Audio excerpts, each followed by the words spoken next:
Assalamualaikum warahmatullahi wabarakatuh. I am Usman Al-Hanaditi, and today I will discuss the power of theorem. The power theorem: when chords intersect in the interior of a circle, then chords are cut into segments. So, first is theorem 5.1.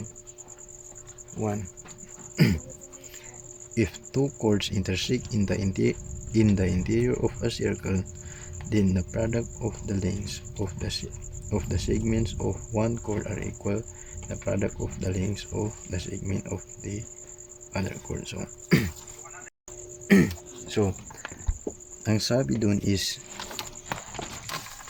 if the two chords intersect in the interior of a circle. So kapag ang chord na ito, ang dalawang chord na ito ay nag-intersect sa loob ng circle, is ang length ng A at B is pareho lang. So para malaman natin kung ano ang length nila, is kailangan lang natin itong i-multiply. So we have a formula: A times B n equal to C times D. Then, so meron tayong example dito. How to solve the intersecting the two chord A, then B, C, D, then P.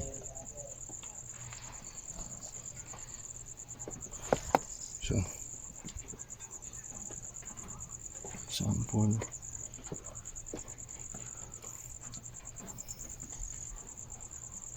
so in the example, we have a given AP is equal to 6, then CP is equal to 4, then DP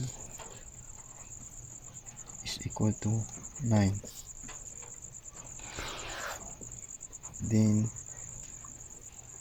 then find X. So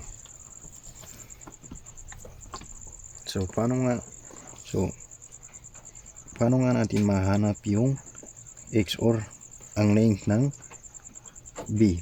So sa given is meron tayong ang AP is 6, then ang sa CP is 4, then DP ay 9. Then ang hinahanap natin dito ay ang X or ang value ng VP. So para mahanap natin itong X, is kailangan lang natin sundan yung formula na A times B is equal to C times D. Then the value of AP is 6, diba? 6 times the value of B and P, kasi ito yung kailangan nating hanapin. And then is X, so is equal to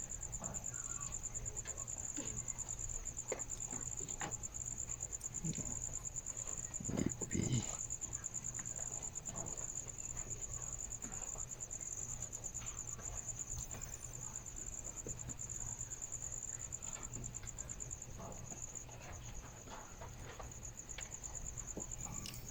So 6 times X then is equal to the value of CP is, which is 4, times value of DP is 9. So 6 times X is equal to 6X is equal to 4 times 9 is equal to 36. Then divide divide both side into 6. So cancel. Then ang natitira dito is x is equal to 6. So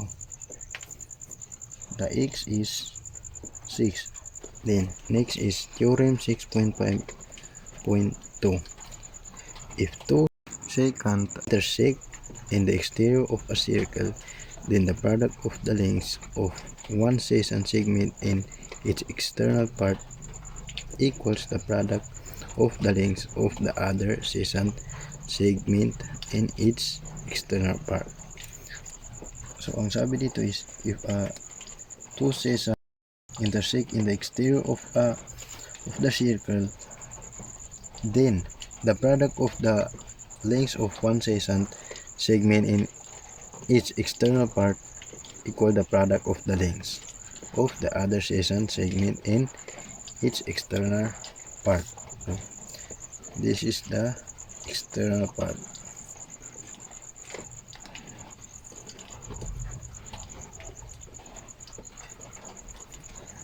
External.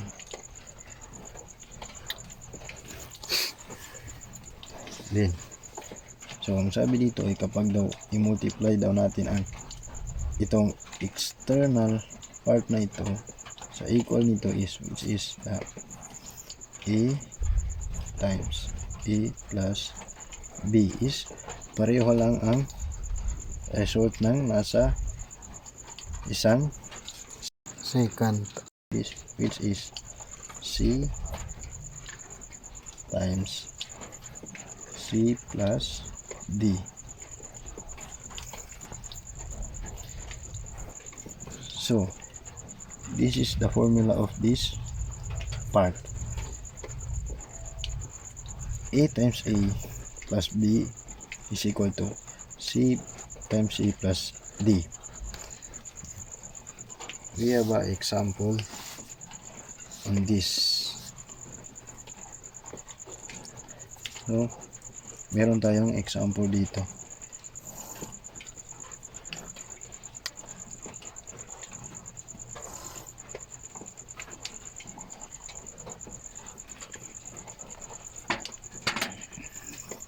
X 5 6 10.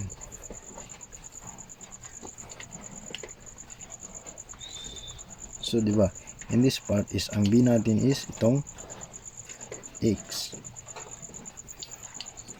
Then ang A is the external or ang 5. Ang C is 6. Then D is 10. So example na ito is we need to find the value of X. So para mahanap natin yung value ng X is kailangan lang natin sundan yung formula which is the 5 times the equal of this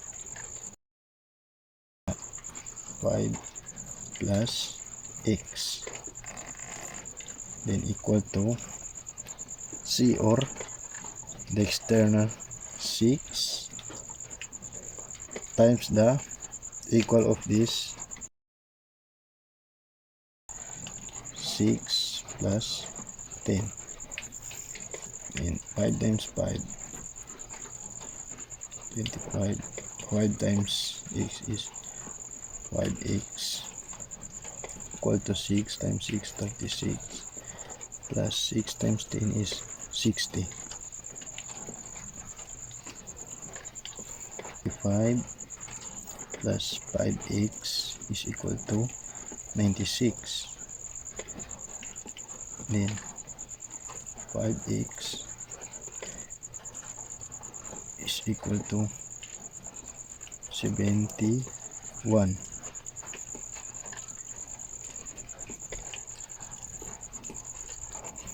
Then x is equal to 14.2.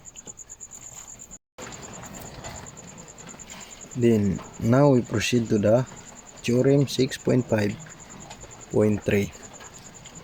If a tangent and a second segment intersect in the exterior of a circle, then the square of the length of the tangent segment is equal to the product of the lengths of the entire second segment in its external part. So, so we have the example of theorem 6.5.3.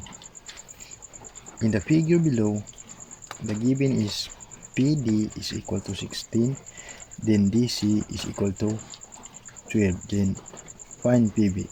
So, before we find the PB is, kailangan muna natin hanapin kung ano ang value ng PC. So, first step, ang gawin natin ay hanapin natin ang value ng PC. Step 1. Then, find the value of PC. PC is equal to equal to the value of second segment, which is the PD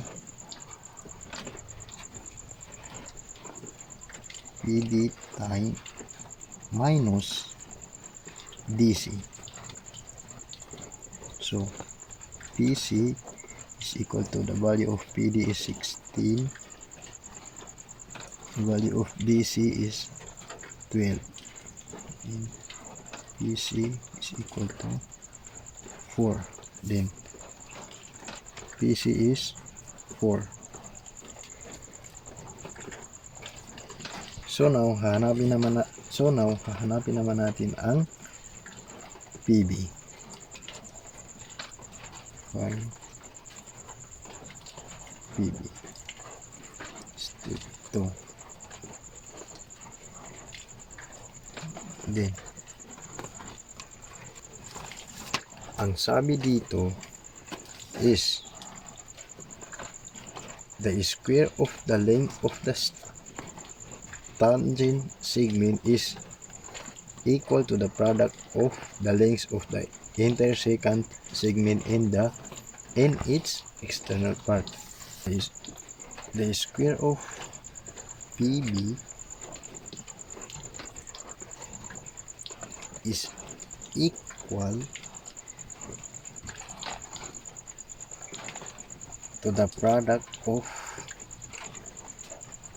the length of second segment. The second segment is here. The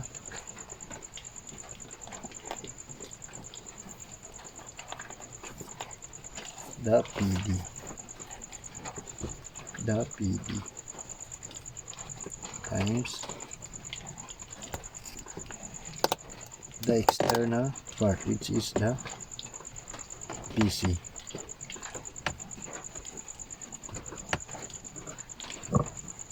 Then PB squared is equal to value of PD is 16 times value of PC is 4, and PB is equal to 16 times 4, 64, then PB square root the 64, then PB is equal to 8. Then the final answer is 8. That's all. Assalamualaikum warahmatullahi wabarakatuh.